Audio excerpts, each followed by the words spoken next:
Critics and colleagues have praised him for his commitment to contemporary music.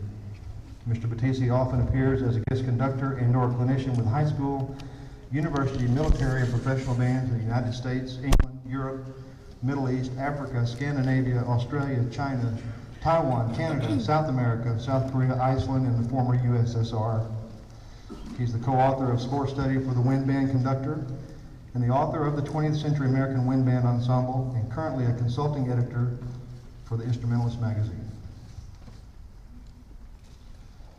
His second clinic session here is entitled If I Only Had Less Rehearsal Time, and he's probably thinking, if I just had more clinic time, so I'll shut up. Please welcome Mr. Frank Battisti.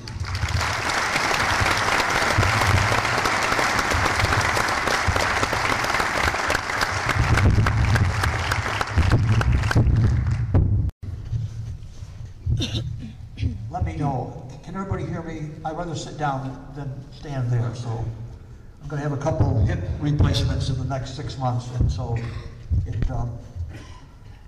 it's nicer to sit down. First of all, it's wonderful to be here with you. It's a wonderful city, and my wife and I met a lot of wonderful people. So we both are very, very happy to be able to be part of your TMEA conference.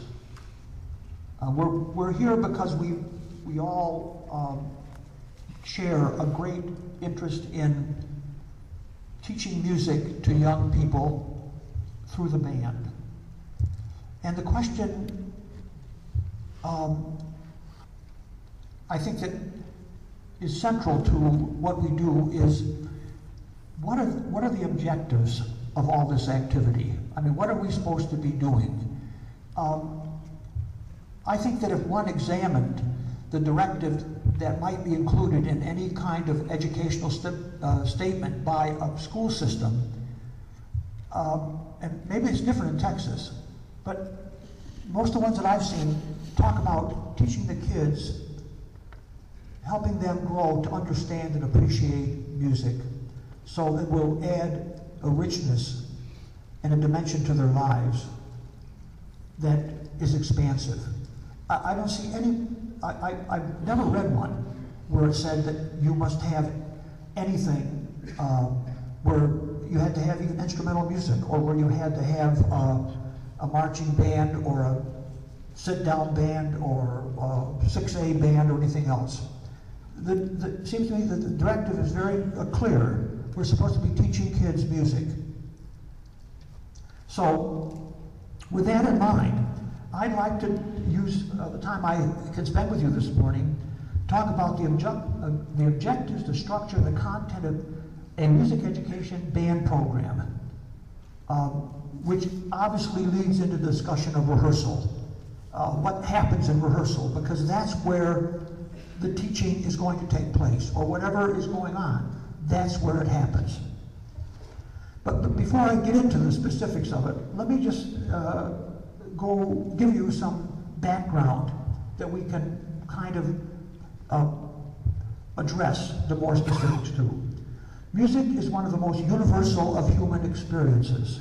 It is shared by all, yet in the United States, at the beginning of the 21st century, music is still not securely established as a basic component in all school curriculums and does not receive sufficient support in our society at large. Has music education succeeded or failed in its noble goal of creating a nation of music lovers, lovers of the musical art? Music educators certainly have had time and opportunity to influence millions of young people who have populated school bands, orchestra choirs, swing choirs, jazz ensembles, etc. over decades. At the turn of the century, in 1900, 500,000 musicians were performing in 20,000 bands. By 1960 in the United States, the participation had grown to about 3 million instrumentalists and 50,000 bands. Since 1960, more of our young people have participated in school instrumental and vocal ensembles. But have they studied music with a capital M? Or has the experience been primarily a musical, social, group activity in which young people are trained to function as performers. If we look back and reflect on what has happened in music education in the last 20 years, review the accomplishments and failures of the American school music program, are we satisfied with the level of American musical culture in 2001?